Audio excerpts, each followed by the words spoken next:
নমস্কার বন্ধুরা, শুভ সকাল। কেমন আছো সকলে? আশা করি খুব ভালো আছো। আমিও ভালো আছি।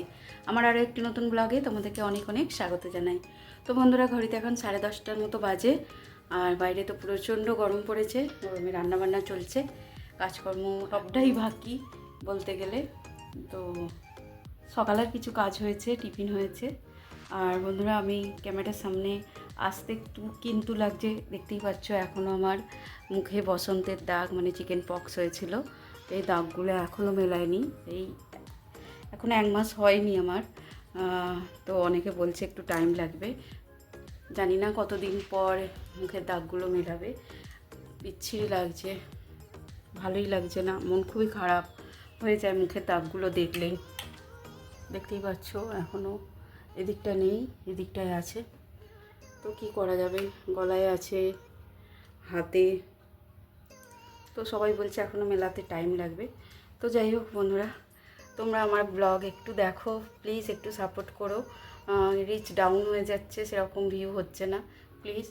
আর আর এই গরমে রেগুলার ব্লগ দিতেও এখন পাচ্ছি না, তো ডিমোটিভেট হয়ে যাচ্ছি। প্লিজ বন্ধুরা, তোমরা একটু আমাকে সাপোর্ট করো। আর ব্লগটা তো বন্ধুরা দেখো, সিধু পড়াশোনা করে গেছে, টেবিলটাকে এখানে এরকমভাবেই রেখে গেছে। দেখতেই পাচ্ছ কী অবস্থা, গোছাতে হবে। আর বেড কভারটা আজকে ভিজিয়েছি, কাচতে দিয়েছি, নিচের বেড কভারটা আর আমাদের উপরের ঘরে বেড কভারটা। তো চলো রান্নাঘরে যাওয়া যাক। তো বন্ধুরা দেখো, রান্নাবান্না চলছে। আর এখানে টক ডাল করব বলে, এখন তো টক ডাল ছাড়া বাঁচা যাবে না। তো কালকেও করেছিলাম পাকা তেঁতুল দিয়ে, তো আজকে বড়মশাই আম এনে দিয়েছে, তো আম দিয়েই করব টক ডাল।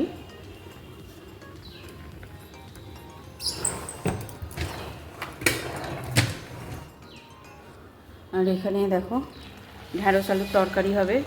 তো ঢ্যাঁড়স আলুটাকে ভেজে একটু নুন হলুদ লঙ্কা গুঁড়ো দিয়ে সেদ্ধ করছি, করে এই তো একটু পোস্ত দিয়ে করব আজকে। আর পেঁয়াজ কিছুই দেবো না, একটু পোস্ত বাটা, একটু আদা বাটা এই দিয়ে করব। আর এই দেখো এখানে ডাল সেদ্ধ করে রেখে দিয়েছি, ভাত হয়ে গেছে। ওদেরকে কিছু কাচাকুচিও করতে দিয়েছি, তো বললাম। তো এখানে কাঁচা হয়ে গেছে, শুকাতে দেয়া হয়ে গেছে, তো এগুলোকে মেলে দিতে হবে। আর কালকে দেখো দেশের বাড়ি থেকে আলু আনা হয়েছে, চন্দ্রমুখী আলু। তো গরমের জন্য এইভাবেই রাখা হয়েছে। আর এদিকে আলু আগেই আনা ছিল, তো এগুলো সব রকম পাইল আছে। জানি না কতদিন ভালো থাকবে, একটা একটা করে কিন্তু পচে যাচ্ছে। আর এই তো বড়মশাই একটু সবজি এনেছে কালকের জন্য, আদা, পটল, ডাঁটা। আর এখানে আছে বিনস কড়াই, এখানে একটু করলা আছে প্যাকেটের ভিতর, আর এই যে পেঁপে। আর এইখানে দেখো ফ্রিজের এই ডিপেটা একটু এটা কন্টেনারটা ধুয়ে রাখলাম। আর এখানে লঙ্কাগুলোকে আমি ধুয়ে শুকর দিয়ে দিয়েছি, জলটা শুকিয়ে গেলেই গোটাগুলো ছাড়িয়ে রেখে দেবো, তাহলে অনেক দিন ভালো থাকবে। এই তো এখানে দুধ আনা হয়েছে যে দই করার জন্য, এটাকে গরম করতে দেবো, ভুলে যাব নাহলে পরে। আর এখানে আমাদের কন্টেনার রাখার জায়গা পুরো ভর্তি হয়ে গেছে, দেখো টিফিন বাক্স থেকে এটা ওটা সেটা ভর্তি। পুজোর জল এখন জানো তো বন্ধুরা, খুবই ঠান্ডা, খেতে ভালো লাগছে। তো চলো একটু জল খেয়ে নিই।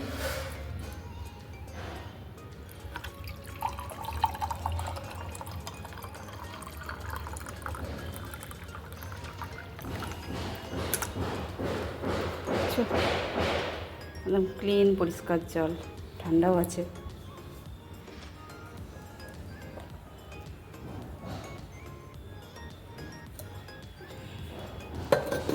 তো চলো রান্নাবান্নাগুলো করে নিই। তো বন্ধুরা, যখন তোমাদের সাথে ক্যামেরার সাথে সাথে কথা বলছিলাম, তখন কিন্তু অনেক আওয়াজ হচ্ছিল। আমি বুঝতে পারছিলাম একটু হলেও তোমাদের অসুবিধা হবে। তো বন্ধুরা প্লিজ ক্ষমা করে দিও, একটু অ্যাডজাস্ট করে নিও, কারণ আমাদের ওই নিচের ফ্লোরে আর কি কাজ হচ্ছে ল্যাবের, তার জন্যই আর কি। তো যাই হোক দেখো বন্ধুরা, এখানে আমি ঢ্যাঁড়স আলুর তরকারি করছি, তার জন্য এখানে পোস্তটা বেটে নিয়েছি আর কড়াই বসিয়ে দিয়েছি। ওতে একটুখানি মানে কাঁচা লঙ্কা আর কালো জিরে ফোড়ন দিয়ে, একটু টমেটো আর ওই পোস্ত আর আদা বাটাটা দিয়ে কষিয়ে ঢেলে দেবো। কারণ আগে থাকতে আমি ঢ্যাঁড়স আর আলুটাকে ভেজে একটু জল দিয়ে সামান্য নুন হলুদ দিয়ে সেদ্ধ করে নিয়েছি। নিয়ে এই তো দেখো মশলা দিয়ে কষিয়ে দেবো। আর করব টক ডাল। পাশেই দেখো আম সেদ্ধ হচ্ছে। তো ডালটা আগেই সেদ্ধ করে নিয়েছি, আমটাকেও আলাদা করে সেদ্ধ করে নিচ্ছি। দুটোকে একসাথেই সেদ্ধ করা যায়। ডালটা অর্ধেকটা সেদ্ধ হওয়ার পর আমটা দিয়ে দিলে ভালো রকম সেদ্ধ হয়ে যায়। তো আমার যেহেতু ডালটা আগে সেদ্ধ হয়ে গেছিলো, আম তখন আনা হয়নি, তো ভেবেছিলাম পাকা তেঁতুল দিয়ে করব। আগের দিনও করেছিলাম। আর বড়মশাই আজকে একটু আম এনে দিল। জিজ্ঞাসা করলো কি ডাল করবে, তো আমি বললাম টক ডাল করব পাকা তেঁতুল দিয়ে। তো বললো আম এনে দিই তাহলে। বললাম হ্যাঁ ঠিক আছে এনে দাও। তো তাই জন্যই আর কি আমটা পরে এনেছিল, তাই জন্য আমি পরেই সেদ্ধটা করেছি। আর এখন তো বন্ধুরা বাঁচা যাবে না টক ডাল ছাড়া, তাই না? আমার তো মনে হয় প্রতিটা ঘরে ঘরেই এখন টক ডাল হচ্ছে। তো আমি তো পাকা তেঁতুল দিয়ে করেছিলাম। আর এখন তো আমের সিজন, কচি আম দিয়ে বেশ টক ডাল খেতে ভালোই লাগে। একটা তরকারি হলেই হয়ে যায়। এই তো দেখো ঢ্যাঁড়স আলুর তরকারি আর টক ডাল, বাস এই আমাদের আজকের লাঞ্চের মেনু। আর এখানে সিধু বাবাকে বললাম একটু জল খেয়ে যেতে, ও জল খাচ্ছিল। আর তার মধ্যে দেখো আমি সমস্ত ডিপেগুলোকে নামিয়ে একটুখানি ক্লিন করছিলাম, কারণ পুরোটা ঢেলে ঢেলে ডিপ ক্লিন করাটা এখন এনার্জির বাইরে আর কি। তবুও করি কীরকম বলো তো, যখন কোনো মশলা শেষ হয়ে যায় তখন কিন্তু ডিপেগুলোকে মেজে নিই। তার জন্যই আর আলাদা করে আমি এখন আর ঢেলে ঢেলে সমস্ত ডিপে পরিষ্কার করছি না, পুরোপুরি পরিষ্কার করে দিচ্ছি। আর এভাবে সপ্তাহে 2 দিন করলেই পরিষ্কারও থাকে, আর ডিপ ক্লিন করার প্রয়োজন পড়ে না।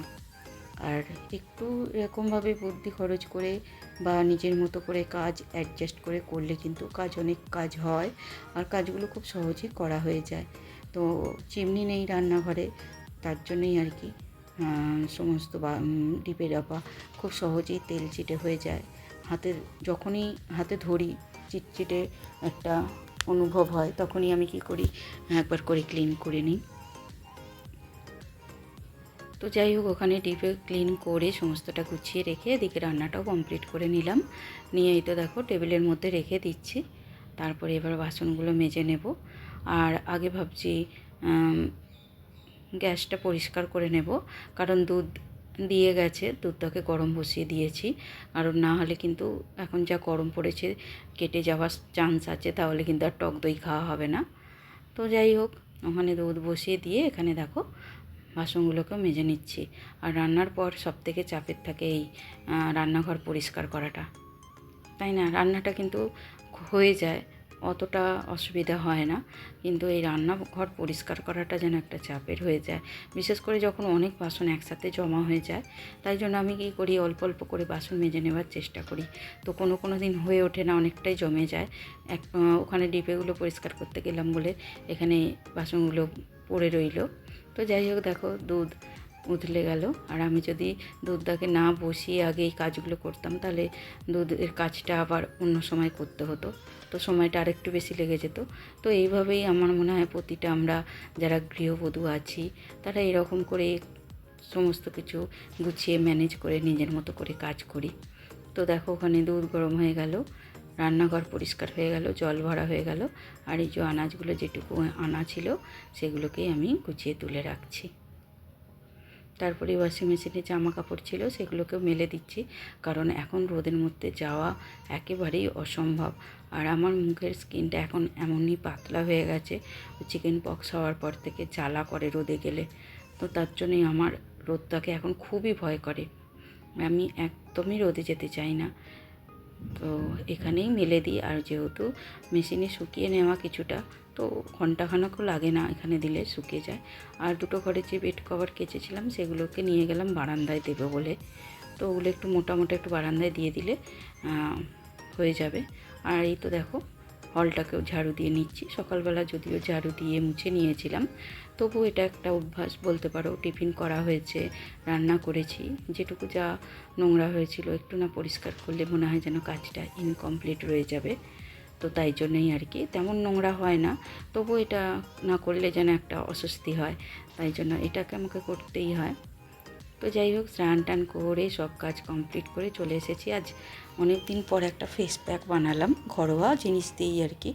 তো অনেক দিন বলতে কেন বলো তো করিনি, কারণ ওই যে মুখে এরকম হয়ে আছে, যদি আবার অন্য কিছু হয় সাইড এফেক্ট হয়ে যায় সেই ভয়ে আর কি। তো আজকে ভাবলাম তো হালকা করে কিছু একটা বানাই। কিছুই না, মুসুর ডাল দিয়েছি, একটু টমেটো আছে, দিয়ে একটুখানি ফেস প্যাকের মতো বানিয়েছি, বানিয়ে মুখে দিয়ে এই তো দেখো ক্লিন করেছি, মোটামুটি একটু চকচকে হয়েছে।